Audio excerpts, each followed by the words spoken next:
Hello friends, माध्यमिक academy 2.0 का स्वागत है। तो आज हम करेंगे फिजिक्स में लेसन 1 का पार्ट 2। इससे पहले मैं आपको प्रकाश का परावर्तन और उसके नियम ये करवा चुकी हूँ, और अपवर्तन आज करेंगे हम अपवर्तन, ठीक है। और इसके बाद नेक्स्ट टॉपिक में हम लेंगे सम्स। इससे रिलेटेड जितने भी सम्स बनेंगे वो करवाऊँगी। आज जो थ्योरी के क्वेश्चन बचे वो देख लेते हैं फटाफट से। तो मैंने आपको परावर्तन और उसके नियम करवा दिए थे। आज कर लेते हैं अपवर्तन किसे कहते हैं।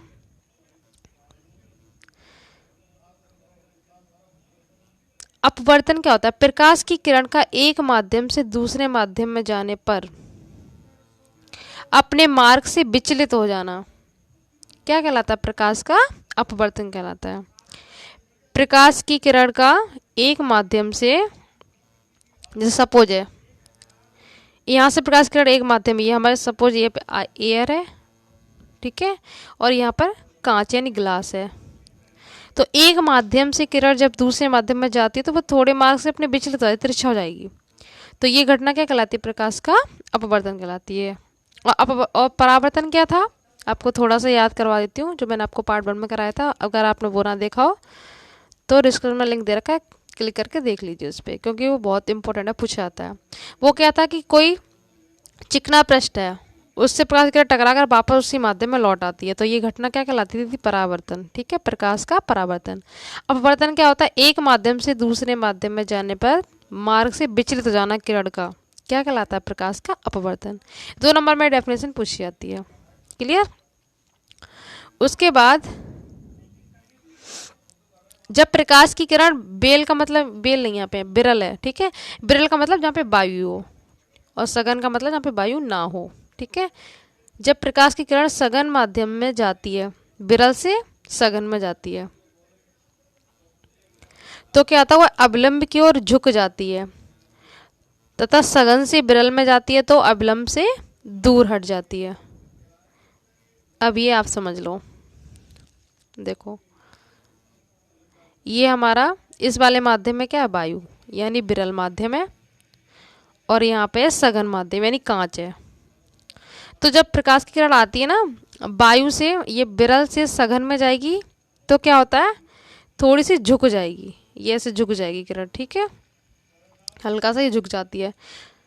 और जब सघन ऊपर ले लूँ मैं, सघन से वायु की तरफ आएगी, तो क्या होता है? अभिलंब से बिल्कुल दूर हट जाएगी। इसको आप क्लियर ले लो, एक बार फिर से बता देती हूँ मैं।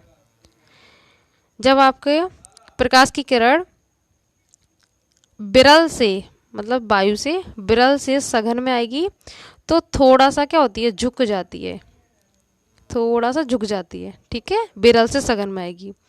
और सघन से विरल में जाएगी तो दूर हट जाती है, मतलब सीधी निकल जाती है, ठीक है। ये अच्छे से याद रखना। तो ऐसा क्यों होता है? अपवर्तन का कारण क्या है? आपको बस डेफिनेशन याद करनी है, जितना बताया उतना याद कर लो, बस थोड़ा सा नॉलेज के लिए आपको पता होना चाहिए कि ऐसा क्यों होता है। तो प्रकाश का अपवर्तन कारण क्या है? एक माध्यम से दूसरे माध्यम में जाने पर प्रकाश की चाल का बदल जाना है। सपोज वायु से कांच में जा रही है तो प्रकाश की चाल बदल जाएगी, इसीलिए यह अपवर्तन होता है। अविरल माध्यम में प्रकाश की चाल क्या होती है? अधिक होती है, और सघन माध्यम में प्रकाश की चाल कम होती है। प्रकाश की चाल का बदल जाना ही क्या होता है? उससे अपवर्तनांक बदल जाता है। और एक बात याद रखना कि आवृत्ति नहीं बदलती, केवल तरंगदैर्घ्य बदलती है, ठीक है। आप इसका ना एक बार स्क्रीनशॉट ले लीजिए, इससे आपको अच्छे से याद होगा। उसके बाद जितना पता चले बस उतना याद कर लेना। प्रकाश का विक्षेपण और बहुत पूछा जाता है। ये कोई प्रिज्म है, ठीक है, या कोई स्रोत आ रहा है, इससे जो रेज निकलेगी ना, ये 7 रंगों में विभाजित हो जाएगी। 1 2 3 4 5 6 7, ये 7 रंग में विभाजित होगी। यही घटना क्या कहलाती है? प्रकाश का बढ़ विक्षेपण। किसी भी प्रकाश की किरण का 7 रंगों में विभाजित होना क्या कहलाता है? प्रकाश का बढ़ विक्षेपण। ये अच्छे से याद रखना। और ये जो 7 रंग प्राप्त होते हैं ना, एक पट्टी पे प्राप्त होते हैं, इसी को क्या बोला जाता है? स्पेक्ट्रम। क्या बोलते हैं? स्पेक्ट्रम। और इनका आधार से ऊपर की ओर क्रम क्या होता है? विभ की ओर। ये बहुत क्रम पूछा था, अच्छे से याद रखना, विभ की ओर। बी से क्या है पे वॉयलेट बैगनी, आई से इंडिगो यानी जामुनी, बी से ब्लू यानी नीला, जी से ग्रीन यानी हरा, वाई से येलो, ओ से ऑरेंज, आर से रेड। ये क्रम याद रखना, इंग्लिश से आप अच्छे से याद रखोगे बिब की ओर, ठीक है। ये क्रम बहुत पूछा जाता है। आधार से प्रिज्म की ओर, ये आधार से यहाँ से चलेगा, जो आपकी ये पट्टी प्राप्त हुई है यहाँ से बिब की ओर ऐसे चलता है, B I B G Y O R, ऐसे चलेगा सीधा सीधा। तो जो मैं आप जितना बोलते हैं बस उतना अच्छे से बिब की ओर याद कर लो, बिच्छी पड़ की डेफिनेशन याद कर लो। अपने प्रकाश की किरण का अपने 7 रंगों में विभाजित होना क्या कहलाता है? बड़ बिच्छी पड़ कहलाता है। और इसका क्रम क्या है? बेबी की ओर, ठीक है।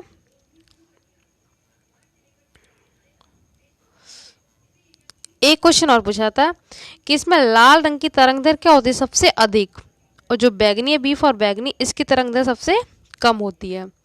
इसीलिए बैगनी रंग में प्रकीर्णन जो होता है बहुत अधिक होता है, और लाल रंग में प्रकीर्णन क्या होता है? बहुत कम होता है। इसको अच्छे से रखना, बहुत पूछा जाता है। तरंगदैर्घ्य किसकी अधिक होती है? लाल की, इसीलिए इसमें प्रकीर्णन कैसा होगा? कम। और बैगनी की तरंगदैर्घ्य क्या होती है? कम, तो प्रकीर्णन कैसा होगा? अधिक। इसीलिए खतरे के सिग्नल लाल रंग के बनाए जाते हैं, क्योंकि इसका प्रकीर्णन बहुत ही कम होता है। अब अच्छे से याद रखना। उसके बाद प्रकाश का प्रकीर्णन, इसकी डेफिनेशन देख लो, पूछ ली जाती है। प्रकाश का वायुमंडल में छोटे अणुओं से टकराकर विभिन्न दिशाओं में फैल जाना क्या कहलाता है? प्रकीर्णन कहलाता है। आप कमरे में देखना, कोई एक रूम हो, उसमें छोटा सा होल होता है रोशनी आने के लिए, तो उसमें देखना कि प्रकाश जो आ रहा होता है वो उसमें बहुत सारे छोटे छोटे अणु दिखाई पड़ेंगे आपको, ठीक है। तो ये प्रकाश का प्रकीर्णन होता है, उसका प्रकाश की किरण का फैल जाना, इसको प्रकीर्णन कहते हैं। यहाँ से आप देख लो, फैल जाना प्रकाश का प्रकीर्णन कहते हैं। बैगनी रंग की तरंग दैर्घ्य, ये दर नहीं, यहाँ पे धैर्य है, ठीक है। सबसे छोटी होती है, लाल की बड़ी, ये मैं आपको बता चुकी हूँ। अब यहाँ से क्या लर्न करना है आपको? प्रकीर्णन के प्रभाव पूछे जाते हैं कि आकाश का नीला दिखाई देना बहुत पूछा जाता है। आकाश का नीला प्रकीर्णन की वजह से दिखाई देता है, ठीक है। और कौन कौन से? दोपहर को आकाश का श्वेत, मतलब सफ़ेद, यहाँ पे श्वेत आएगा, श्वेत दिखाई देना। बादलों का, ये भी श्वेत है, यहाँ पे मिस प्रिंट हो रहा है, ये बादलों का श्वेत दिखाई देना। सूर्योदय, सूर्य से पहले और सूर्य छिपने के समय सूर्य के पास आकाश का लाल दिखाई देना। ये सब प्रकाश के प्रकीर्णन के एग्जाम्पल हैं, जिसमें से आकाश का नीला रंग बहुत पूछा था, इसको अच्छे से याद रखना, ठीक है। और आकाश का यहाँ पे श्वेत आएगा, बादलों का भी श्वेत, सूर्योदय और सूर्यास्त के समय भी लाल दिखाई देना, ये भी आपका सब प्रकीर्णन है। और मोस्ट इम्पोर्टेंट यहाँ से ये वाला, वायुमंडल की अनुपस्थिति में आकाश का काला दिखाई देना, ठीक है। ये इसलिए ये क्वेश्चन पूछा जाता है बहुत कि अंतरिक्ष से देखने पर आकाश कैसा दिखाई देता है? तो काला, क्योंकि वहाँ पर वायुमंडल नहीं होता। उसके बाद पूर्ण आंतरिक परावर्तन के उपयोग देख लो कौन कौन से होते हैं। जल में रखी परख नली, ये खाली नहीं आएगा यहाँ पे, जल में रखी परख नली का चमकीला दिखाई देना, ये किसका एग्जाम्पल है? पूर्ण आंतरिक का है। कांच में दरार पड़ना, कांच में जो दरार पड़ जाती है उसका चमकना, ये भी आपका पूर्ण आंतरिक परावर्तन है। उसके बाद है कालिक पुती गेंद का चमकना, ठीक है। उसके बाद हीरे का चमकना, ये भी आपका पूर्ण आंतरिक परावर्तन है। और रेगिस्तान में मरीच का दिखाई देना, इसमें लोगों को भ्रम हो जाता है कि यहाँ पे पानी है, बट ऐसा नहीं होता है।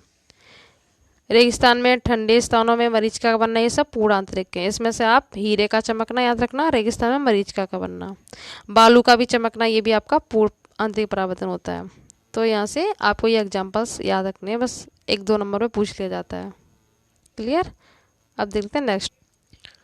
और प्रकाश के अपवर्तन के एग्जाम्पल पूछे जाए तो तारों का टिमटिमाना, ये प्रकाश के अपवर्तन के कारण होता है। तो आप प्रकीर्णन, पूर्ण आंतरिक और अपवर्तन के अच्छे से याद रखना। अब देख लेते हैं रेखीय आवर्धन क्या होता है। इससे आपको जब मैं न्यूमेरिकल कराऊंगा नेक्स्ट वीडियो में, इसको एम से रिप्रेजेंट करते हैं, एम से, तब आप अच्छे से समझ में आ जाएगा। इसकी डेफिनेशन कभी नहीं पूछी जाती है, बस आपको पता होना चाहिए एम से लिखते हैं, इसका फॉर्मूला क्या होता है? H dash upon H B upon U. U यहाँ पर वस्तु की दूरी है और बी क्या है? प्रतिबिंब है। अब थोड़ा सा जूम करते हैं, आपको अच्छे दिख रहा होगा। इसमें क्या होता है कि प्रतिबिंब की लंबाई तथा वस्तु की लंबाई के अनुपात को रेखीय आवर्धन कहते हैं। ठीक है, इतना से याद रखना। क्या? m is equal to B upon U. अब अच्छे से रखना कि आवर्धन क्या होता है, प्रतिबिंब की लंबाई और वस्तु की लंबाई, इन दोनों के अनुपात को क्या कहते हैं, आवर्धन कहते हैं। डेफिनेशंस नहीं आती है, केवल इसको फॉर्मूले को याद रखना, जिससे ये सम्स निकलेंगे, जो मैं आपको नेक्स्ट वीडियो में कराऊंगी। अच्छे से याद रखना। क्लियर? नेक्स्ट देखो, दर्पण के उपयोग। अवतल, ये अवतल है यहाँ पे, अवतल दर्पण के उपयोग पूछ लिए जाते हैं एग्जाम में, अवतल उत्तल के दोनों के बता देती हूँ। अवतल में क्या, बड़ी फोकस दूरी तथा बड़े द्वारक का अवतल देखो दाढ़ी बनाने के काम आता है। चेहरे को दर्पण के ध्रुव तथा फोकस के बीच रखा जाता है, इससे चेहरे का सीधा का बड़ा आभासी प्रतिबिंब दर्पण में दिखाई देने लगता है। और बस इतना याद रखो, दाढ़ी बनाने में जो यूज करते हैं, जो लेंस यूज होता है ना, वो अवतल ही होता है, अवतल दर्पण, लेंस नहीं, सॉरी, दर्पण। दूसरा है डॉक्टर, ये सब मत करो आप। डॉक्टर देखो, आँख, नाक, कान, गले, इनको भी देखने के लिए अवतल दर्पण यूज होता है। जो डॉक्टर यूज करते हैं ना, आँख, नाक, दांत, गले में, इनमें अवतल दर्पण का यूज होता है। और दाढ़ी बनाने में इसमें करते हैं। और जो भी गाड़ियाँ होती है ना मोटर, उनकी हेडलाइट्स जो बनी होती है वो भी अवतल दर्पण की ही बनी होती हैं। क्लियर? अब देख ले तो उत्तल दर्पण। उत्तल दर्पण का क्या है, गली तथा बाजारों में लगे लैंपों के ऊपर किया जाता है। जो गली बाजार में लगी रहती हैं, नाइट्स में जो जलती हैं, उसमें करते हैं। और मोटर वाहन में ड्राइवर की सीट के पास जो लगा रहता है, ड्राइवर की सीट के पास जो लगा था उसमें यूज करते हैं। बट हेडलाइट्स की अगर बात है, इसमें अच्छे से याद रखना, हेडलाइट पूछे तो अवतल आएगा, और जो ड्राइवर की सीट के पास लगा रहता है वो आपका उत्तल है। क्यों? क्योंकि ये बहुत सारे जितने भी पीछे चल रहे होंगे सभी को एक साथ दिखाने में हेल्प करता है, ये इसकी खासियत है, इसलिए इसका यूज करते हैं। और समतल दर्पण पूछे तो उसमें चेहरा देखने का काम आता है, समतल दर्पण। क्लियर? आई होप आपको अच्छे से हो गया होगा। जितना बोलती है बस उतना नॉर्मली याद करते जाओ, बाकी तो बस समझा दे रही हूँ।